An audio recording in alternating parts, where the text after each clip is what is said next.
तेलंगाना के माइनॉरिटीज़ के लिए जो केसीआर ने 12% रिजर्वेशन का वादा किया था, जो आज तक पूरा नहीं किया, उसके लिए आज हमारी तिरंगा रैली निकाली गई है और हम इसका एहतजाज जब तक उसकी हुकूमत रहेंगी करते रहेंगे और अपनी आवाज़ आवाम के बीच उठाते रहेंगे।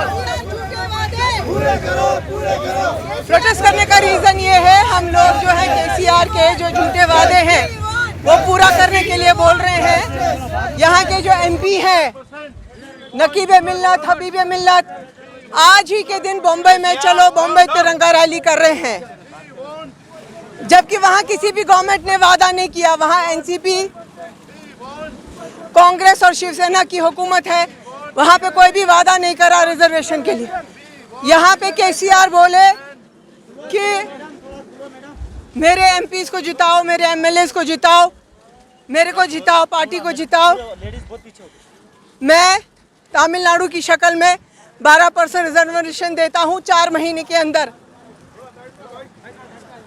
असदुद्दीन ओवैसी एक भी बार आवाज़ नहीं उठाए 12% के लिए या केसीआर के जितने भी झूठे वादे हैं उनके लिए।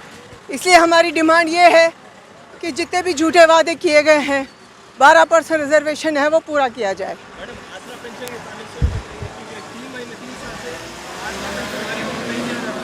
जी, गवर्नमेंट कह रही है गरीबों के लिए इतना कर रहे हैं, किसानों के लिए, विडोज के लिए, लेकिन जहाँ भी कोई जा रहा है फंड्स अवेलेबल नहीं है। जब इनके पास फंड्स अवेलेबल नहीं है तो फिर झूठे वादे क्यों करना।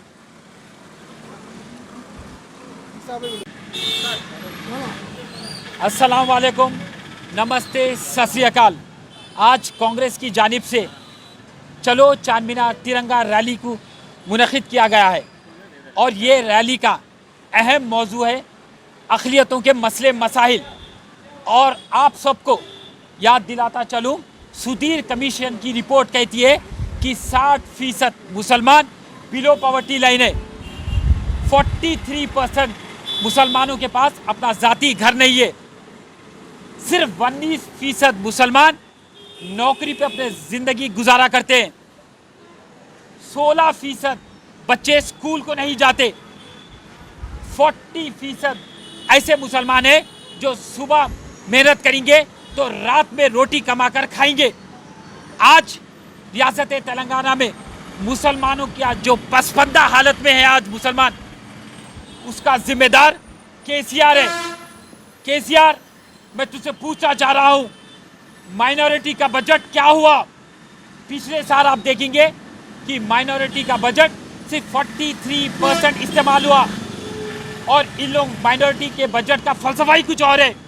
एलोकेशन एक रकम, सैंक्शन एक रकम, रिलीज एक रकम, और जो बच जाता है लौट के टीआरएस के खजानों में चले जाता है।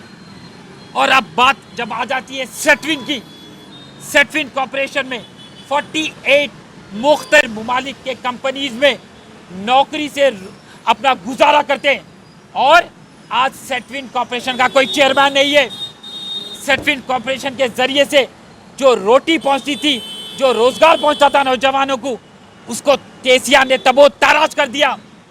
केसीआर, तेरे को बताता चलूं कि वक्फ बोर्ड की कुल मिला के रियासत तेलंगाना में 70,000 एकड़ जायदाद है, जिसकी मिल्कियत 5 लाख करोड़ है और आज 50,000 एकड़ से भी ज़्यादा कब्जा हो चुके। हैदराबाद, दारुल हुकूमत हैदराबाद में 7,000 एकड़ वक्फ की जायदाद है, जिसकी मिल्कियत 25,000 करोड़ है। और आए दिन सुनाई दे रहा है कि हर वो हमारी अल्लाह की जायदाद, वक्फ की जायदाद कब्जा होते जा रही है, होती जा रही है। और टीआरएस की हुकूमत देख के सिर्फ तमाशा देख रही है। यही टीआरएस की हुकूमत है जिसने वादा किया था कि हम वक्फ बोर्ड को जुडिशल पावर देंगे। केसीआर साहब, माइनॉरिटी फाइनेंस कॉर्पोरेशन का क्या हुआ? एक भी वेलफेयर स्कीम अमल में नहीं आई। वुमेन एम्पावरमेंट की आप बात करते, आप स्किल डेवलपमेंट की बात करते, रोज़गार की बात करते, आप हर सतह में नाकामयाबी होए।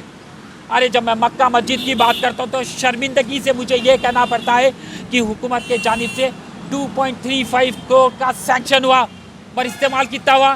खाली 1.25 करोड़। 10 महीने तक मक्का मस्जिद के मुलाजिमों को तनख्वाह नहीं मिली, और आप बात करते बंगारू तेलंगाना की। क्या पुराने शहर में मेट्रो रेल आया? क्या पुराने शहर में डबल बेडरूम फ्लैट किसी को मिला? कोई नौजवान को रोजगार मिला? नहीं मिला। शादी मुबारक स्कीम के बारे में आप ढंढोरा पीटते रहते, ऊंची आवाज में बात करते। पिछले साल का रिकॉर्ड है कि 300 करोड़ का सैंक्शन हुआ, इस्तेमाल कितना हुआ? 143 करोड़। 15,000 एप्लीकेशन आज भी इंतजार कर रहे हैं। केसीआर साहब, आप एक पीवट है। आपको मैं आंकड़े ये बता रहा हूं ताकि आपको ये आंकड़े समझ में आना चाहिए। आज मुसलमान परेशान हाल में है। आपने तो वादे पे वादा किया। अरे जब तेलंगाना के मुहिम का वक्त आता तो यही है वो मुसलमान जिसने अपना रोजगार छोड़कर अपने जानो माल की फिक्र करे बगैर आपकी मुहिम में साथ दिया। आपका उसने लाठियां खाई, जेल की सोबतों को सहा, ये सोच के कि रियासत तेलंगाना का वजूद कायम हो जाएगा, हमें नौकरी मिलेंगी, इंसाफ मिलेगा। मगर नहीं, आज मुसलमानों को इंसाफ नहीं मिल रहा है। केसीआर, आपने वादा किया था कि इस्लामिक मरकज बनाएंगे आप। कहाँ है इस्लामिक मरकज? आपने कहा था कि रेस कोर्स को हटा के IT पार्क बनाऊंगा, चंचलगुड़ा जेल को मुंतकिल करके मैं वहां पर कॉलेज बनाऊंगा। क्या हुआ आपके वादे? सिर्फ आप वादे करते गए, जुमला पेश करते गए और हमारे पीठ में खंजर भोंकते रहे। और यहाँ की एक हुकूमत, छोटी जमात का छोटा MP असदुद्दीन ओवैसी आज महाराष्ट्र में जाकर मुसलमानों के रिजर्वेशन के बारे में बात कर रहा है। वो शख्स वक्फ बोर्ड के बारे में बात कर रहा है। महाराष्ट्र के वक्फ के ज़मीनों की जिस तरीके से जायज़ा लेने से हो रहे, इसका कोई जायज़ा ले रहा है? नहीं ले रहा है। और आप कहते हैं कि एम्बेसडर का स्टीयरिंग आपके हाथ में। अगर से एम्बेसडर का स्टीयरिंग आपके हाथ में था तो यही एम्बेसडर जाके एक खाना मस्जिद को शहीद कर डाली, सेक्रेटरिएट की मस्जिद को शहीद कर डाली, तो मैं क्या सोचूं? उस वक्त एम्बेसडर आप चला रहे थे क्या? हम 7 बार 5 बार हम हिरासत में लिए गए, हमने एहतजाज किया, हमने सड़कों पे उतरकर मुतालिबा करा। इसलिए बोल के केसीआर मजबूर होके सेक्रेटरिएट की मस्जिद की संगे बुनियाद रखा, वरना वो भी नहीं रखने वाला था।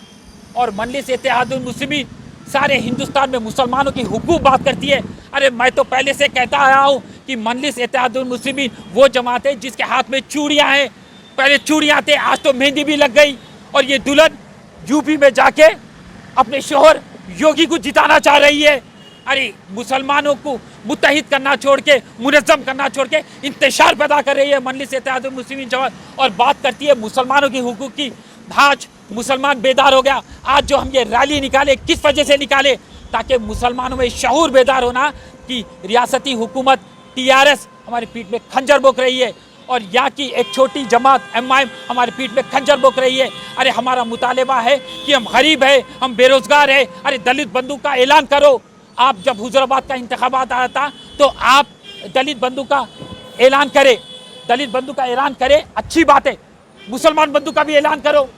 हमारे को भी मुसलमान बंधु चाहिए, हमारे को भी रोजगार चाहिए, हमारे को भी पैसा चाहिए, हम भी तिजारत करना चाह रहे। आज पुराने शहर के ये आलम है कि मेट्रो रेल तक आई नहीं सकी, एक IT कंपनी नहीं आई। यहाँ के ज़मीनात का दाम बढ़ रहा है, नहीं बढ़ रहा है। आए दिन तालाबों के ऊपर प्लॉटिंग की जा रही है। कब तक खामोश बैठेंगे? अब यही मुतालिबा लेकर आज हम चलो चारमीनार तिरंगे रैली को आगाज़ दिए, और अल्लाह के फजल से सारे कांग्रेस के रुकून, कांग्रेस के कायदीन ने एक अज़्म कर लिया कि जब तक हम रियासत तेलंगाना में मुसलमानों को अपना हकूक़ नहीं दिलाएंगे, उनका हक उनके दर पर ला के दे नहीं देंगे, हम खामोश नहीं बैठने वाले। कहते तो कांग्रेस जमात एक सेकुलर जमात है। हर वक्त कांग्रेस हिंदू मुसलमान को एक निगाह से देखते हुए ऐसे जमात है। आज अगर से कोई जमात हमारे हुकूक की बात करती थी, आज कोई जमात हमारे हुकूक की बात करती है तो वो कांग्रेस। 12% तहफ़्फ़ुज़ात का क्या हुआ? केसीआर साहब, आपने वादा किया कि 12% तहफ़्फ़ुज़ात का। आप सिर्फ आवाम को गुमराह करने के लिए खाली आप बिल असेंबली से पास कर डाले। आज बिल कहाँ पर है? पार्लियामेंट में कोई मुतालिबा कर रहा है, कोई पैरवी कर रहा है। असदुद्दीन साहब पार्लियामेंट में ठहर के महाराष्ट्र के मुसलमान के बिल के बारे में बात करते, और हमारे 12% के बारे में जब बात आती है तो खामोशी इख्तियार करते हैं। जितने भी MP से पार्लियामेंट में TRS के, वो खामोश बैठे हुए। ना हमें 12% तहफ़्फ़ुज़ात मिला, ना जुडिशल पावर मिला, ना हमें रोज़गार मिला, ना हमें डबल बेडरूम फ्लैट मिला, हमें कुछ नहीं मिल रहा। तो हम आज आग बबूला है और इंशाल्लाह आगे मुस्तकबिल में हम कांग्रेस को फतेहाब करेंगे और मुसलमानों का हुकूक उनके घर को तक लाके देंगे। जय कांग्रेस, जय हिंद।